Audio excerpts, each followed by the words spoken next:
What's going on, y'all? It's Justin, aka Hype, the storyteller, the educator, and I'm here to talk about Sam Wilson, Captain America. You're not going to find many bigger fans than me of Sam Wilson as Captain America. And there's been a lot of debate, especially going into this next movie, especially coming off the Falcon and Winter Soldier.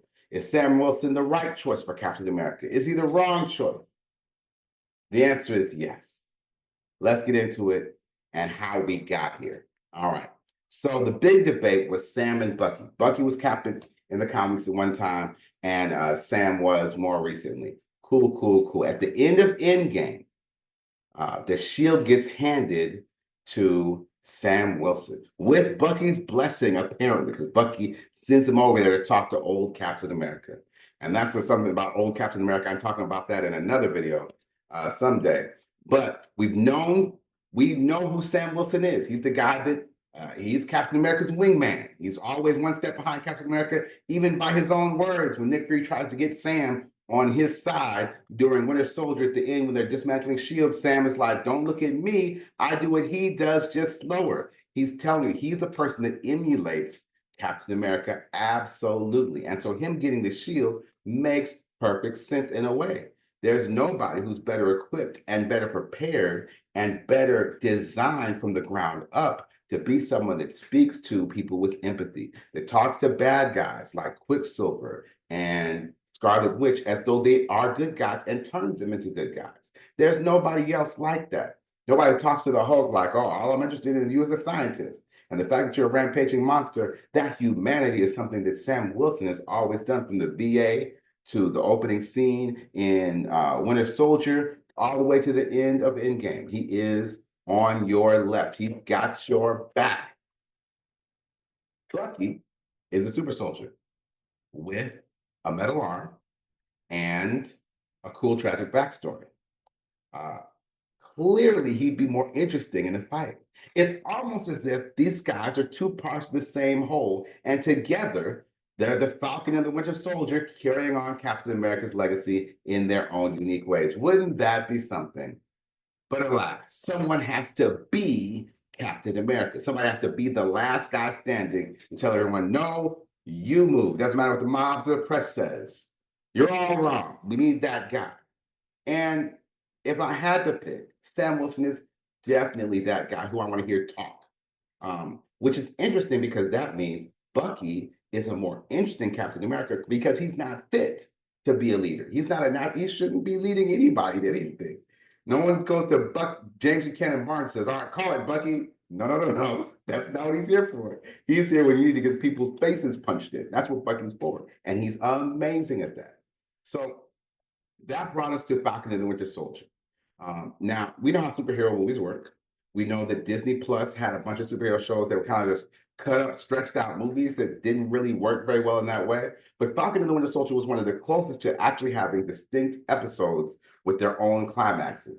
The challenge was, in terms of storytelling, before we get to who should be what, storytelling-wise, episodes didn't really build and not much happened with the things that we cared about. Captain America, the Shield. In fact, it did the same thing that we saw in Disney Plus shows like Obi-Wan, where you take the hero and you put them furthest away from being a hero, and you spend the whole time getting them into that iconic visual. Now, usually in superhero movies, we see the character get into their iconic visual at the beginning of Act 2. In fact, that's something they teach you in screenwriting. The fun and games part of the movie, about 25 to 30 minutes in, is where you start delivering what people came to the movie for. If I came to see Sam Wilson become Captain America, that needs to happen in episode 2 or 3.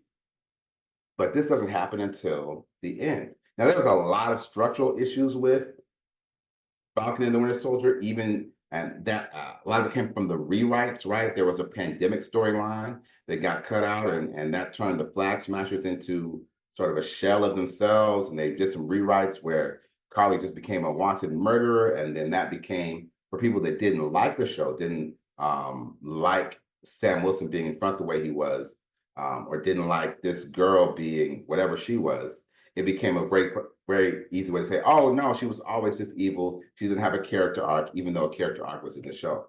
The fact that it wasn't delivered on allows people who were upset for whatever reason to trash what actually was done, what actually was shown well.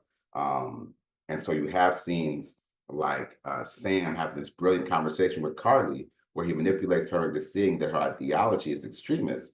That sort of gets thrown by the wayside as though Sam doesn't have anything important to say, and Carly didn't have anything important to say, and they never reached that. They never deliver on the promise of Sam Wilson being the guy that believes we can do better. We had a good speech about how he believes we can do better at the end, but it misses two main things the main character needs. One, you need a struggle, right? You need something that you're pushing against. Senator No Name, in and of itself, is a no namer, right? Sam had this whole thing about when you ignore Carly, you create extremists. Well, that's not what happened. Carly went on extreme all on her own.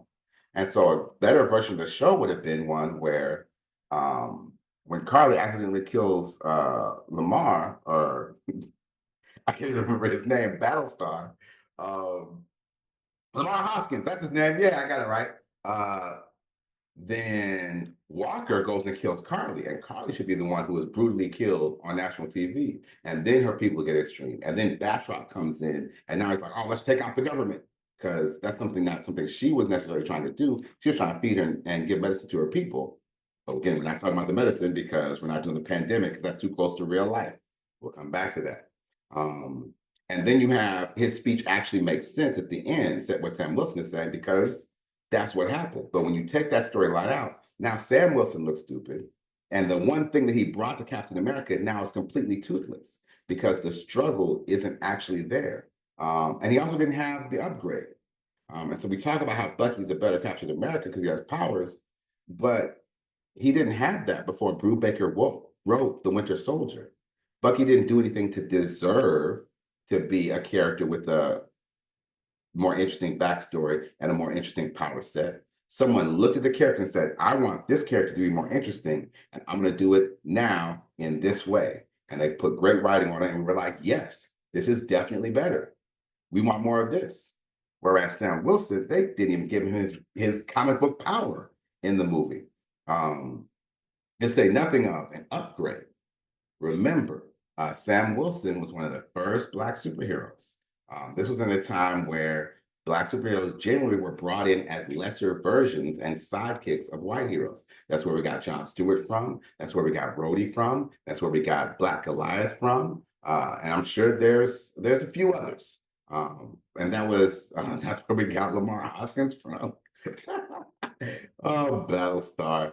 But yeah, all these things play into why Sam Wilson is the way he is. He's meant to be support. And so if we leave him as just support, then he's only going to be built for support. Unless you say, instead of asking what the character deserves, characters don't earn anything. No fictional construct deserves anything. They might need something. They might have something, but they have it not because they deserved it, because someone was interested, right? And the challenge is people who have been no one with the power to make Sam interesting has been interested in Sam Wilson since it came out, even in making him Captain America, right? And so we get to the end of the show. He's Captain America.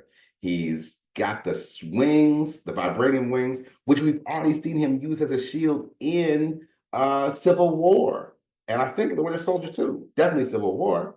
So he doesn't need the shield. Also, wings and the shield is like a real weird combo because they're both very defensive. And one is about defending standing still, the other is about defending moving. It's a weird setup. It's not a good power set look. They didn't think through that. And so we end up with the Captain America who hasn't had to make this sacrifice. He has no power up. He has no struggle. And so in the end, what does he give up?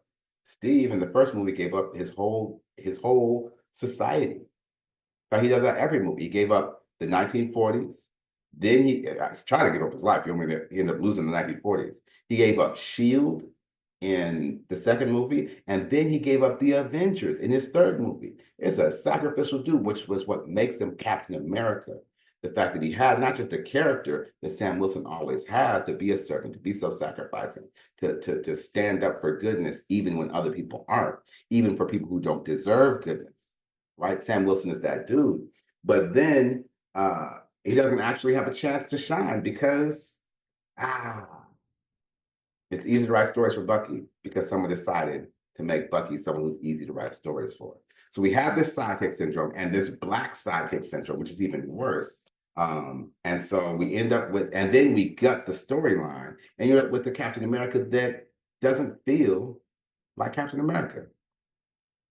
But he's there and he has problems because he is a good character, period. He is played by a talented and interesting actor, period. And so they said, let's give him a second chance. Maybe we gutted the storyline too much. So then somebody writes Captain America New World Order about how the president comes in and sets up a whole new way of doing things that got everybody scared and everybody in arms. The people are on his side. They're like, finally, we're taking back our country. And the people were against him. Wait, that sounds like reality. That sounds like Project 2025. We can't do that. And so then they gut Captain America Brave New World and try to do a bunch of rewrites. Seth Rollins was in there as the leader of the Serpent Society, which would have been hilarious and been so dope. But we got to get rid of our storyline that we worked hard on and try to shove in a new storyline because it's too close to reality. Because Captain America is political in a way that people aren't always exactly sure how to handle. It's Hydra. You always make a fictional villain to portray who you think are the real life villains. You don't actually have the president be the villain. You have the evil fictional people control the president to make them a villain. So you can still make your point without actually changing it because the actual president or the actual political people are upset with you for telling too much truth. But the metaphor that makes superhero comics and science fiction work aside, they gutted this movie, and now, of course, we're bringing Giancarlo Esposito to try and save a few scenes to make a good bad guy out of nothing. You got my boy Harrison Ford, who hasn't cared about genre movies since he invented them with Star Wars, saying, "Let's shoot this piece of ish," right? So we know we're in trouble. We look at the trailers and we say, "Oh man, I still don't see Steve Rogers.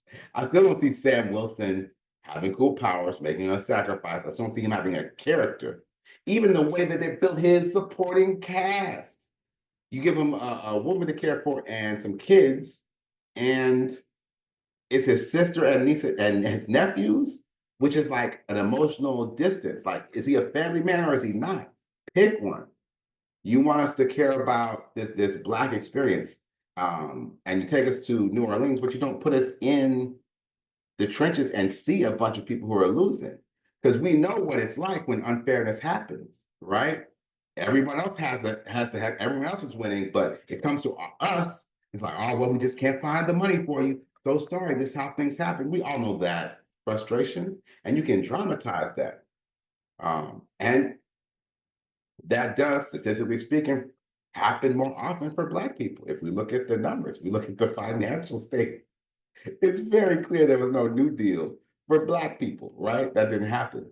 Um, and so all that, right? And so it's not until we get to Isaiah Bradley where we see that Black experience and the problem of being a Black Captain America dramatized.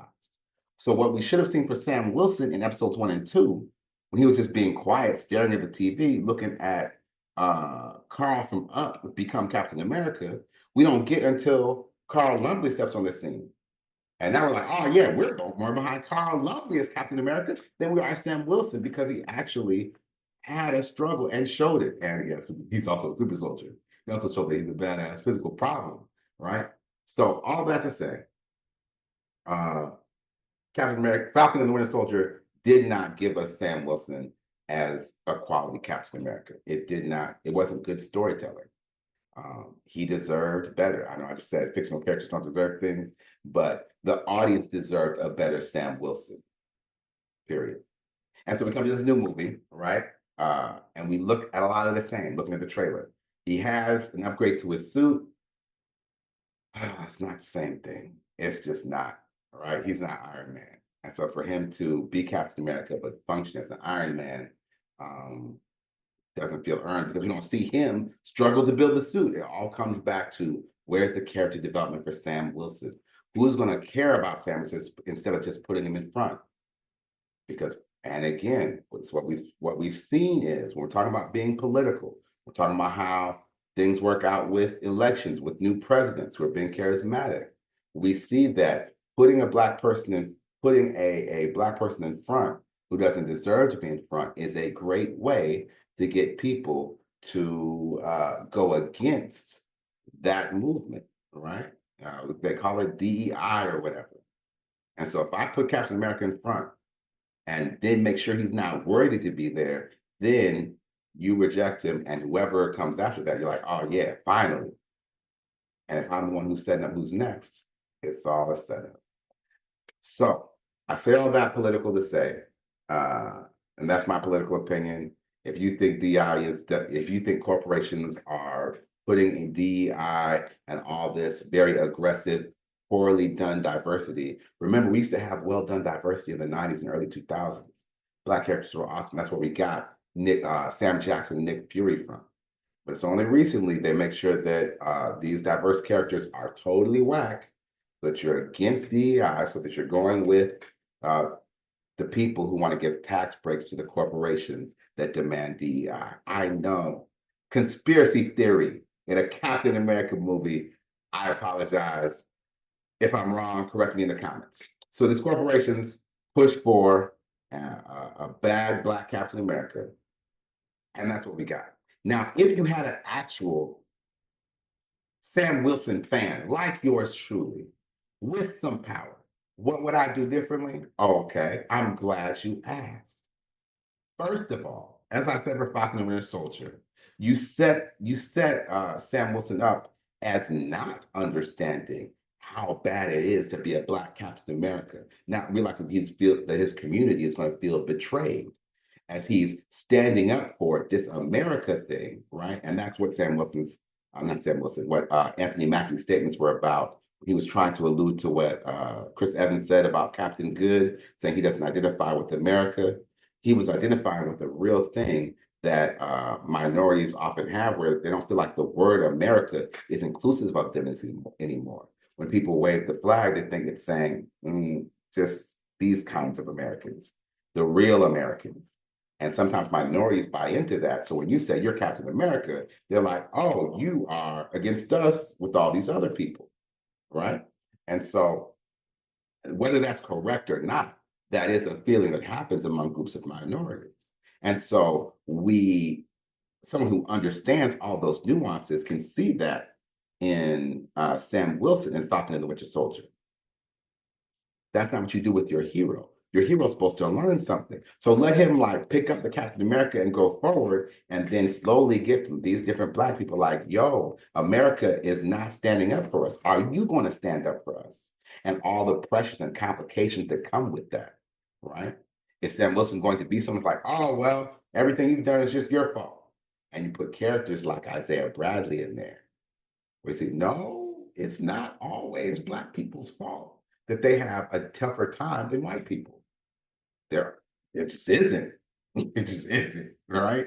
Sometimes it might be. I know some really messed up black people, but I also know some amazing people that just can't get the right health care or loans, or who have had their families' finances gutted for so many generations. They gave up on having good finances, like their spirits got broken, right? And so you can play with all those things in the first two episodes.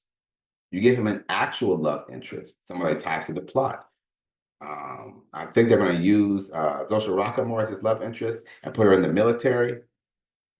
She should have been a civilian. She should have been like in the media and have something to say about Captain America and be giving him that live feedback. Oh, that would have made it delicious. And so then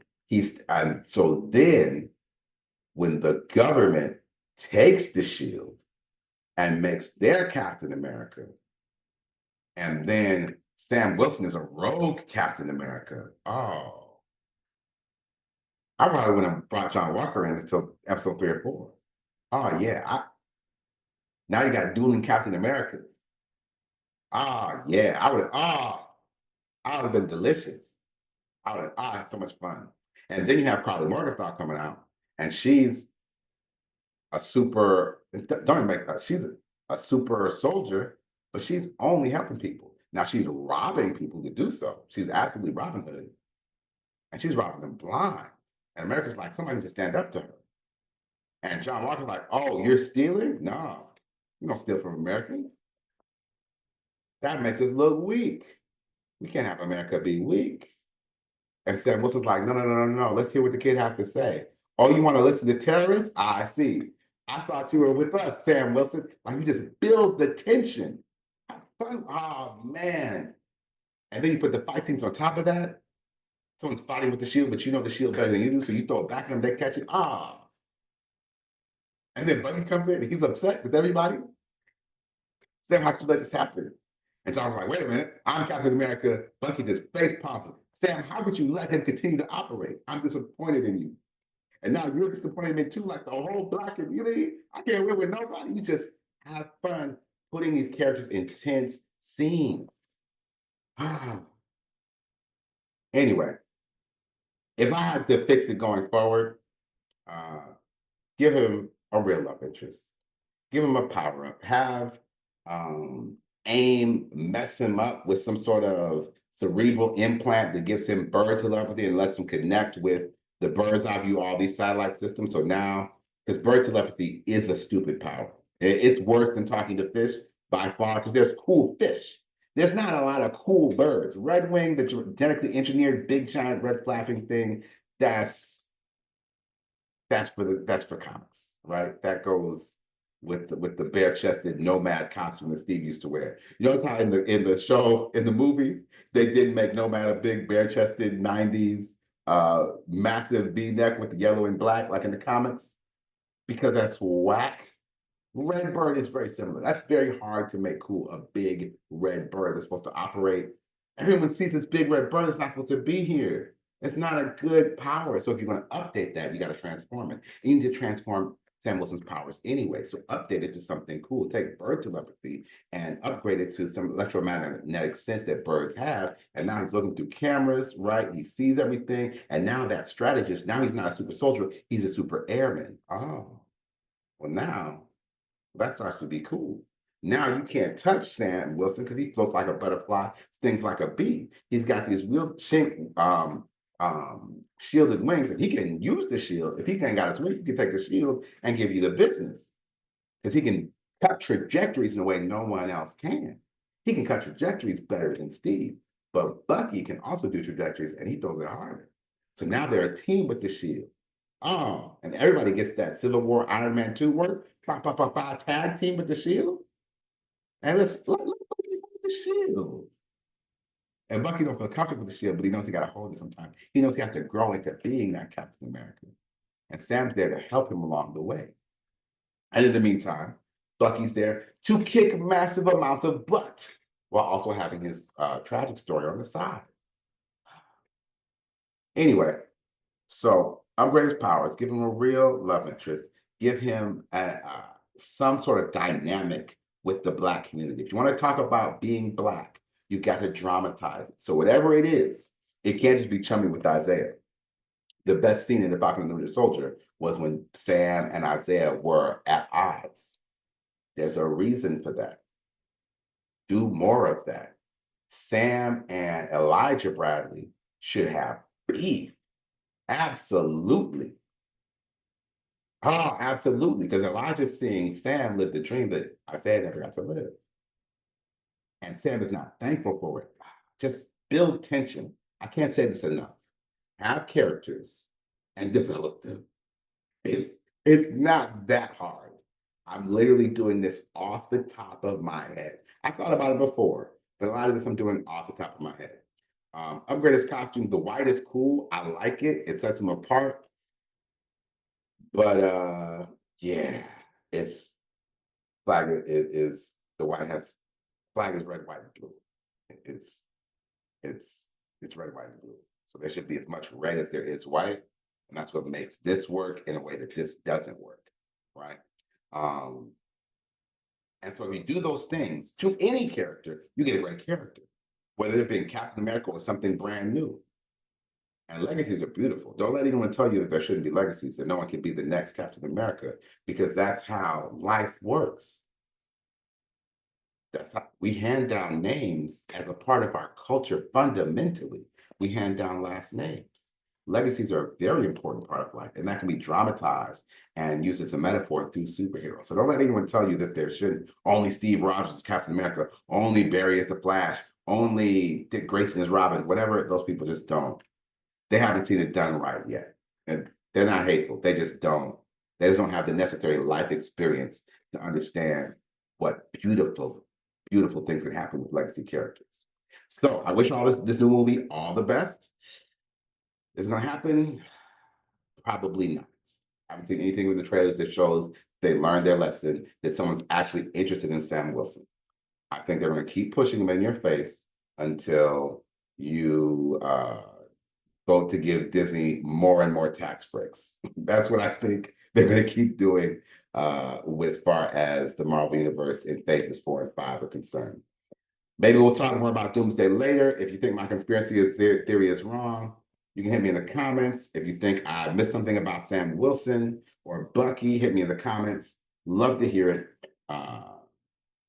Yeah, be well, YouTube.